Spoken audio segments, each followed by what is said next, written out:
तिब्बत और चीन के आसपास के मैदानी इलाकों में रहने वाले चरवाहे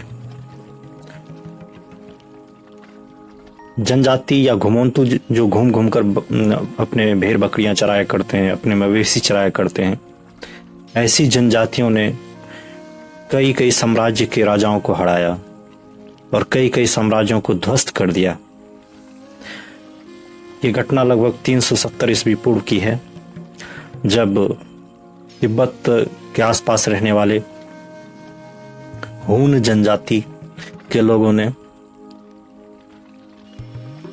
वे ट्राइब्स थे और ट्राइब्स को जानते हैं हम लोग, जो घुमंतु होते हैं, जो आसपास घूमा करते हैं, घूम घूम कर अपने मवेशी चराते हैं। यूं ही उनका न कोई घर रहता है, न कोई ठिकाना होता है, वो ऐसे ही अपना जीवन यापन करते हैं। उनके पास कोई अस्थाई घर नहीं होता। ऐसे लोगों ने कई कई राज्यों के साम्राज्यों पर आक्रमण किया और कई राजाओं को हराया। तो इसके बारे में हम बात करने जा रहे हैं कि इन लोगों को हून कहा गया। बेसिकली इनका जो मूल निवास स्थान था वो रूस में एक नदी है जिसका नाम है वोलांगा। वोलांगा जो रूस की नदी है उसके पूर्वी भाग में वो उनका मूल निवास था। फिर ये लोग घूम घूम कर तिब्बत की ओर पहुंच गए और तिब्बत से इन्होंने फारस की खाड़ी फारस एक जगह है और वहां पर उसने आक्रमण किया और वहां के राजाओं को हराया। फिर इस हून जनजाति ने यूरोप के कई भागों पर आक्रमण किया और यूरोप में 370 ईस्वी पूर्व में इसने बहुत बड़ा साम्राज्य गठित कर लिया। और यूरोप के लोग इन हून जनजाति से इतना डरते थे कि इनको ईश्वर का कहर कहते थे, खुदा का कहर। हून जनजाति के लोगों से ये लोग खुदा का कहर मानते थे कि ये कब आएंगे। इनमें विशेषता थी कि आश्चर्यजनक रूप से ये लोग घुड़सवारी करना जानते थे और सटीक निशाना इनका लगता था। तीरंदाजी इनके पास बहुत अच्छी प्रकार की थी, तो जिससे के कारण यूरोप और रोमन साम्राज्य तक को इसने हिला दिया। रोमन साम्राज्य के अधिकांश भागों पे कब्जा कर लिया और यूरोप के अनेक अनेक देशों पर इसने चढ़ाई की, कब्जा किया। और हून जनजाति के लोगों को माना जाता था कि वे बहुत ही निर्दयी होते हैं और क्रूर होते हैं। वो उनका बेसिकली काम होता था कि वे कब आते थे और कब चले जाते थे किसी को पता नहीं चलता था। स्पीड ही उसका बहुत ज़्यादा फास्ट था और हून जनजाति के लोग तेजी से आते थे और लूटपाट मचाते हुए निकल जाते थे और फिर कब शहर में प्रवेश करते थे और कब शहर से निकल जाते थे किसी को भी मालूम नहीं चलता था। इस तरह से वो लोग लूटपाट मचाते रहे। पूरा यूरोप उनसे डरा हुआ था।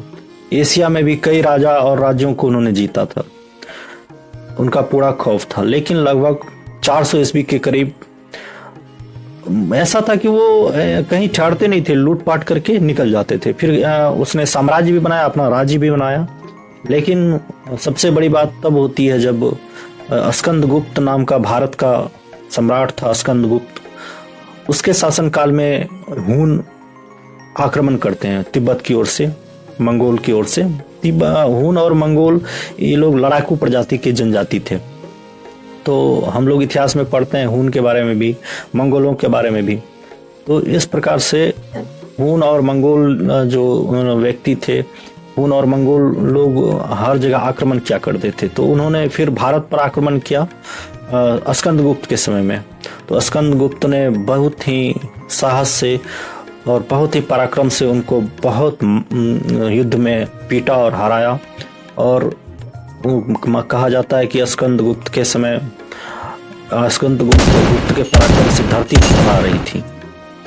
तोड़मान था और तोड़मान स्कंदगुप्त के हाथों हार गया और बहुत ज़्यादा ही उसकी बेइज्जती हुई हूनों की, क्योंकि हूनों को खुदा का कहर माना जाता था। लेकिन उस कहर को ढा दिया स्कंदगुप्त ने, उस कहर का सारा खौफ ही खत्म कर दिया।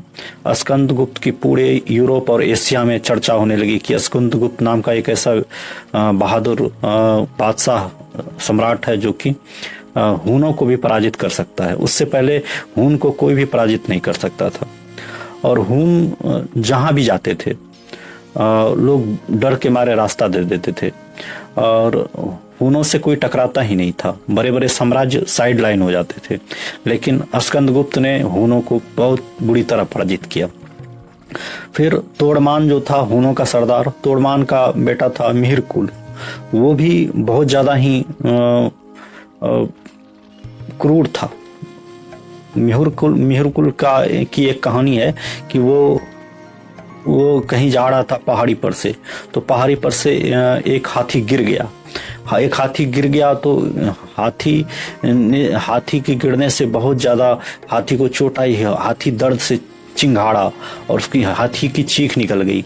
तो हाथी की चीख निकलने के बाद उसे बहुत मजा आया। इतना क्रूर था कि क्रूर व्यक्ति का यही लक्षण है कि कोई आदमी या कोई जीव जंतु कष्ट में होता है तो उसको मजा आता है, लेकिन ऐसा ही मिहिरकुल का स्वभाव था। तो उसने अपने मजे के लिए अपने सेना के 100 हाथी को उस पहाड़ी पर से ढकेलने का आदेश दे दिया और इस तरह से वो आनंद लिया उसका।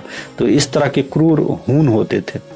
तो हूनों का शासन लगभग स्कंदगुप्त ने समाप्त किया, लेकिन बाद में चलकर उनके जो वंशज थे उतने मजबूत नहीं हो सके। तो फिर कुछ भाग मिहिरकुल के समय में भारत पर चढ़ाई करके ले लिया गया, लेकिन बाद के दिनों में मिहिरकुल के बाद ये हून वंश माना जाता है कि समाप्त हो गया।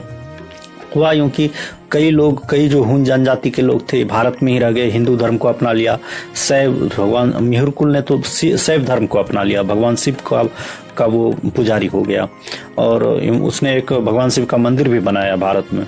तो इस तरह से जो हून जनजाति के लोग थे भारत में रह गए, उसमें से कई तो जाट गुज्जर हो गए।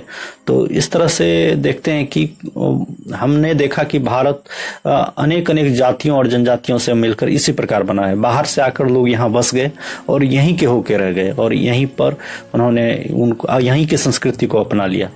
तो ये थी हून जनजाति, जिस हून जनजाति से पूरी दुनिया डरा करती थी।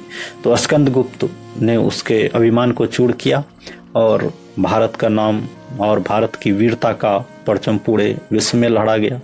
और इसलिए तो आज भी प्राचीन गौरव हमारा बहुत ही उज्जवल है और हम गर्व से कह सकते हैं कि हमारे यहाँ अनेक ऐसे सूरवीर महापुरुष पैदा हुए हैं जो कि पूरी दुनिया को जीतने की ताकत रखते थे। धन्यवाद।